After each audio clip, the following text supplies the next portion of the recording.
श्री स्वामी समर्थ. नमस्कार, मी मंगल तुम्हा सर्वांचं नवीन एका व्हिडिओमध्ये अगदी मनापासून खूप खूप स्वागत करते. तर आजच्या व्हिडिओमध्ये आपण पाहणार आहोत. तर उद्या 28 तारखेला संकष्ट चतुर्थी आहे. तर आपण संकष्टी चतुर्थीचं व्रत बऱ्याच स्त्रिया बरेच पुरुष करतात. तर संकष्टी चतुर्थीला कोणते पदार्थ चुकूनही खाऊ नयेत, कोणते पदार्थ खावेत ज्यामुळे आपल्याला व्रताचे पूर्ण फळ प्राप्त होईल, तेच आपण आजच्या व्हिडिओमध्ये जाणून घेणार आहोत. त्यासाठी आजचा व्हिडिओ शेवटपर्यंत नक्की पहा. चॅनलवरती नवीन असाल तर चॅनलला नक्की सबस्क्राईब करा. चला तर लगेचच आजच्या व्हिडिओला सुरुवात करूयात. हिंदू धर्मात संकष्टी चतुर्थीला विशेष महत्त्व आहे. प्रत्येक महिन्यात 2 चतुर्थी येत असतात. कृष्ण पक्षात येणाऱ्या चतुर्थीला संकष्टी चतुर्थी म्हणतात आणि शुक्ल पक्षात येणाऱ्या चतुर्थीला विनायक चतुर्थी म्हणतात. चतुर्थी ही भगवान श्री गणेशांना समर्पित आहे. या दिवशी विघ्नहर्ता श्री गणेशाची विधिवत पूजा केली जाते. हिंदू धर्मशास्त्रानुसार जी व्यक्ती संकष्टी चतुर्थीला मनोभावे पूजा करते, श्री गणेशाची आराधना करते, त्या सर्व भक्तांना त्यांचे अपेक्षित फळ मिळते. संकष्टी चतुर्थीला अनेकांचा उपवास असतो. मात्र हे व्रत करताना काही पदार्थ हिंदू शास्त्रामध्ये वर्ज्य करण्यात सांगितले आहेत. तर सर्वात प्रथम जाणून घेऊयात संकष्टी चतुर्थीचा शुभ मुहूर्त काय आहे, म्हणजेच चंद्रोदयाची शुभ वेळ काय आहे. पंचांगानुसार फाल्गुन महिन्यातील चतुर्थी तिथी 28 मार्च 2024 रोजी सायंकाळी 6:56 सुरू होईल. तर ही चतुर्थी तिथी 29 मार्च 2024 रोजी रात्री 8:20 समाप्त होईल. त्यानुसार 28 मार्च 2024 रोजी संकष्टी साजरी केली जाईल. या दिवशी चंद्रोदयाची वेळ आहे रात्री 9:09. तर यानंतरच आपण हा चतुर्थीचा उपवास सोडायचा आहे. प्रत्येक हिंदू महिन्यात येणाऱ्या संकष्ट चतुर्थीला विशेष महत्त्व आहे. संकष्टी चतुर्थीला अनेक जणांचा उपवास असतो, परंतु संकष्टी चतुर्थीचा उपवास करताना काय खावे आणि काय खाऊ नये या संदर्भात अनेकांच्या मनात संभ्रम असतो.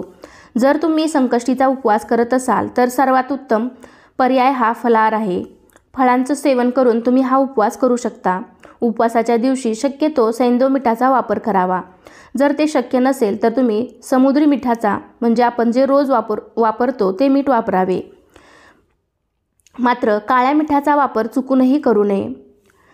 तर या दिवशी संकष्टी चतुर्थीला तुम्ही कोणते पदार्थ खाऊ शकता हे आपण जाणून घेऊयात. फळे. तर रसदार फळांचे सेवन तुम्ही या दिवशी करू शकता. त्याच्यामध्ये सफरचंद, केळी, अजून कोणते तुमच्याकडे फळे उपलब्ध असतील तर त्याचे सुद्धा सेवन तुम्ही करू शकता. तर उपवासामुळे शरीरातील पाणी कमी होते, ते भरून काढण्यासाठी तुम्ही रसदार फळांचे सेवन या दिवशी करू शकता. तसेच चहा किंवा दूध हे सुद्धा तुम्ही उपवासाच्या दिवशी घेऊ शकता. म्हणजेच उपवास करताना थकवा जाणवत असेल तर तुम्ही चहा किंवा दूध हे सुद्धा घेऊ शकता.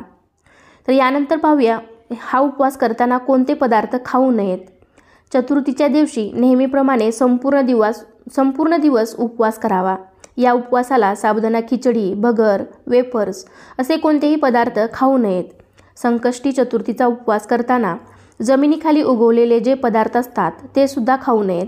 म्हणजेच गाजर, बीट, मुळा, कांदा हे पदार्थ खाण्यास हिंदू धर्मशास्त्राने मनाई केलेली आहे. तसेच फणससुद्धा खाऊ नये. फणसापासून बनलेले कोणतेही पदार्थ तुम्ही या उपवासाला, म्हणजे संकष्टी चतुर्थीच्या उपवासाला खाऊ नयेत.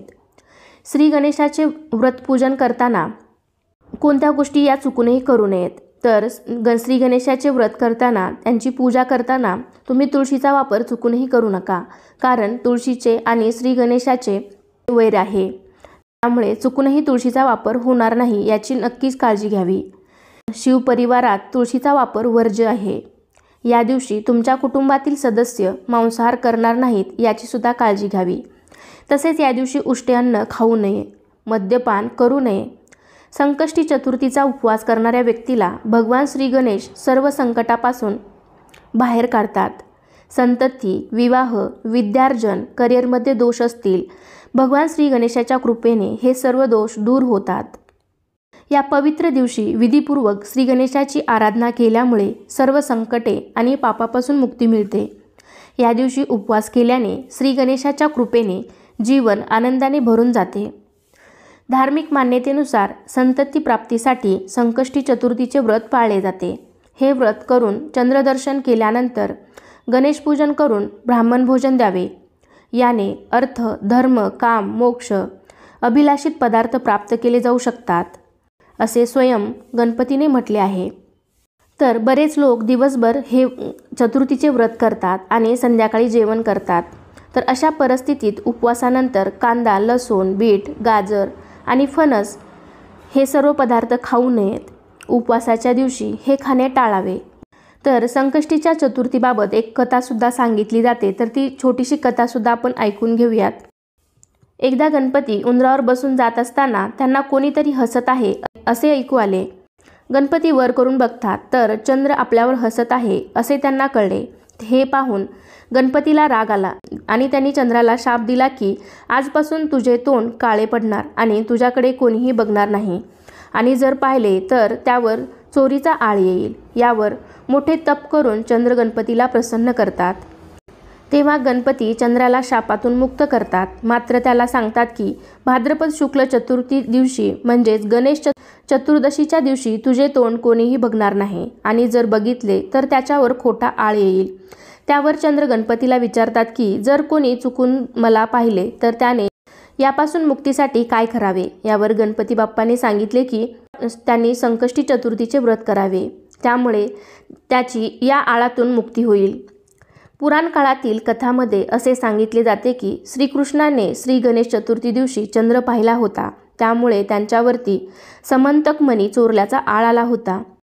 त्यावेळी श्रीकृष्णाने गणेशाच्या संकष्टी चतुर्थीचे व्रत पूर्ण केले, तेव्हा त्यांना मुक्ती मिळाली। चतुर्थीच्या दिवशी सकाळी लवकर उठून स्नान वगैरे करून स्वच्छ कपडे परिधान करावे। त्यानंतर श्री गणेशाची पूजा करावी। सुरुवातीला श्री गणेशाला अभिषेक करावा। त्यानंतर गणपतीला फुले, फळे अर्पण करावीत, पिवळे चंदन लावावे, तिळाचे लाडू किंवा मोदक अर्पण करावेत। संकष्टी चतुर्थीला कथापाठ करावा आणि ओम गण गणपतीये नमः या मंत्राचा जपसुद्धा तुम्ही करू शकता। गणेशाची आरती करावी। शेवटी कळत नकळत झालेल्या चुकांबद्दल माफी मागून चंद्रदर्शनाने आपले व्रत सोडावे। तर कसा वाटला आजचा व्हिडिओ मला नक्कीच कमेंटद्वारे सांगा, आणि असे छान छान माहितीपूर्ण व्हिडिओ पाहण्यासाठी आजच आपल्या चॅनेलला सबस्क्राईब करायला विसरू नका। चला तर मग पुन्हा भेटूया अशाच एका छानशा आणि माहितीपूर्ण व्हिडिओमध्ये। तोपर्यंत धन्यवाद। श्री स्वामी समर्थ।